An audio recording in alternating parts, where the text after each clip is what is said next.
धरती का स्वर्ग और नर्क की कहानी। एक बुजुर्ग औरत मर गई। यमराज लेने आए। औरत ने यमराज से पूछा, आप मुझे स्वर्ग ले जाएंगे या नर्क? यमराज बोले, दोनों में से कहीं नहीं। तुमने इस जन्म में बहुत ही अच्छे कर्म किए हैं, इसलिए मैं तुम्हें सीधे प्रभु के धाम ले जा रहा हूँ। बुजुर्ग औरत खुश हो गई और बोली, धन्यवाद, पर मेरी आपसे एक विनती है। मैंने यहाँ धरती पर सबसे स्वर्ग नर्क के बारे में बहुत सुना था, इसलिए मैं एक बार दोनों जगहों को देखना चाहती हूँ। यमराज बोले, तुम्हारे कर्म अच्छे हैं, इसलिए मैं तुम्हारी यह इच्छा पूरी करता हूँ। चलो, हम स्वर्ग और नर्क के रास्ते होते हुए प्रभु के धाम चलेंगे। दोनों चल पड़े। सबसे पहले नर्क आया। नर्क में बुजुर्ग औरत ने जोर जोर से लोगों के रोने की आवाज सुनी। वहां नर्क में सभी लोग दुबले पतले और बीमार दिखाई दे रहे थे। औरत ने एक आदमी से पूछा, यहाँ आप सब लोगों की ऐसी हालत क्यों है? आदमी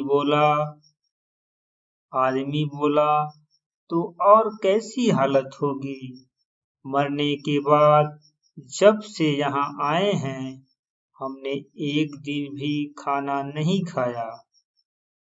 भूख से हमारी आत्मा तड़प रही है। बुजुर्ग औरत की नजर एक विशाल पतीले पर पड़ी, जो कि लोगों के कद से करीब 100 फीट ऊंचा होगा। उस पतीले के ऊपर एक विशाल चम्मच लटका हुआ था। पतीले में से बहुत ही शानदार खुशबू आ रही थी। बुजुर्ग औरत ने उस आदमी से पूछा, इस पतीले में क्या है? आदमी मायूस होकर बोला, ये पतीला बहुत ही स्वादिष्ट खीर से हर समय भरा रहता है। बुजुर्ग औरत ने हैरानी से पूछा, इसमें खीर है तो आप लोग पेट भर के खीर खाते क्यों नहीं? भूख से क्यों तड़प रहे हैं? आदमी रो रो कर बोला, कैसे खाएं? पतीला 100 फीट ऊंचा है। हम में से कोई भी इस पतीले तक नहीं पहुंच पाता। यह सुन बुजुर्ग औरत को उन पर तरस आ गया। सोचने लगी, बेचारे खीर का पतीला होते हुए भी भूख से बेहाल हैं। शायद ईश्वर ने इन्हें यही दंड दिया होगा। अब यमराज बुजुर्ग औरत से बोले, चलो, हमें देर हो रही है। दोनों चल पड़े। कुछ दूर चलने पर स्वर्ग आया। वहां पर बुजुर्ग औरत को सबके हंसने और खिलखिलाने की आवाज सुनाई दी। सब लोग बहुत खुश दिखाई दे रहे थे। उनको खुश देखकर बुजुर्ग औरत भी बहुत खुश हो गई। पर वहां स्वर्ग में भी बुजुर्ग औरत की नजर वैसे ही 100 फीट ऊंचे पतीले पर पड़ी, जैसा नर्क में था। उसके ऊपर भी वैसा ही चम्मच रखा हुआ था।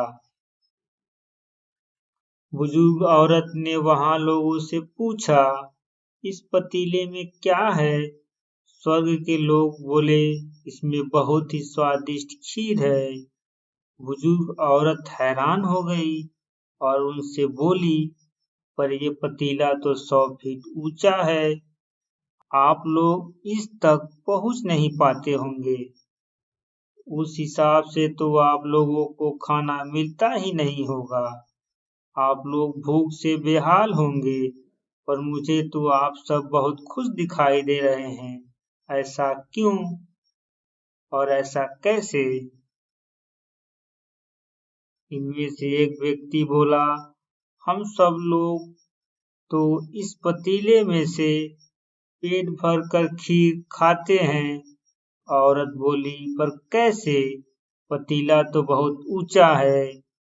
व्यक्ति बोला, तो क्या हो गया? पतीला ऊंचा है तो यहाँ पर कितने सारे पेड़ हैं। हमने इन पेड़ों की लकड़ी ली, उसको काटा और एक विशाल सीढ़ी का निर्माण किया। उस लकड़ी के सीढ़ी के सहारे हम पतीले तक पहुँचते हैं और सब मिलकर खीर का आनंद लेते हैं। बुजुर्ग औरत यमराज की तरफ देखने लगी। यमराज मुस्कुराए और बोले, ईश्वर ने स्वर्ग और नर्क मनुष्य के हाथ में सौंप रखा है। चाहे तो अपने लिए नर्क बनाए, चाहे तो अपने लिए स्वर्ग बनाए। ईश्वर ने सबको एक समान हालातों में डाला है। उसके लिए उसके सभी बच्चे समान हैं। वह किसी से भेदभाव नहीं करता। वहाँ नर्क में भी पेड़ पौधे सब थे, पर वह लोग खुद ही आलसी हैं। उन्हें खीर हाथ में ही चाहिए। वह कोई कर्म चाहे कोई मेहनत नहीं करना चाहते, इसलिए भूख से बेहाल हैं। क्योंकि यही तो ईश्वर की बनाई इस दुनिया का नियम है। जो कर्म करेगा, मेहनत करेगा, उसी को मीठा फल खाने को मिलेगा। स्वर्ग के सपने छोड़ दो, नर्क का डर छोड़ दो। बस आपकी वजह से किसी का दिल न दुखे, इतना सोचो और बाकी सब कुदरत पर छोड़ दो। अगर कहानी अच्छी लगी हो तो कहानी पोटली को सब्सक्राइब, लाइक और शेयर जरूर करें। धन्यवाद।